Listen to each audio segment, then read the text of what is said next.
স্বভাবসুলভ ভঙ্গিতেই সকলের প্রতীক্ষার অবসান ঘটিয়ে সামনে এলেন মিঠুন চক্রবর্তী।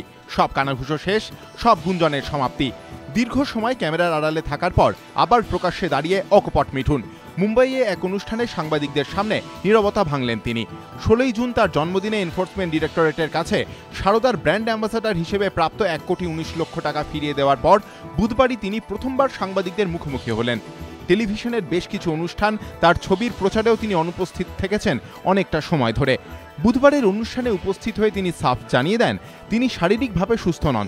2008-এ ডারবানের লাখ ছবিটির শুটিংয়ে হেলিকপ্টার থেকে পড়ে গিয়ে চোট পেয়েছিলেন। সেই পুরনো ব্যথা ফিরে এসেছে। এছাড়া প্যানক্রিয়াসের সমস্যাতেও ভুগছেন তিনি। 4 দিনের জন্য তাকে হাসপাতালেও ভর্তি থাকতে হয়েছিল। তবে এবার কাজে ফিরে পুরনো মেজাজেই দর্শকদের মুখোমুখি হতে তৈরি মিঠুন চক্রবর্তী। 27শে জুন থেকে টেলিভিশনের পর্দায় রিয়েলিটি শোয়ের নতুন মরশুম নিয়ে তিনি হাজির হতে চলেছেন। এবিপি আনন্দ।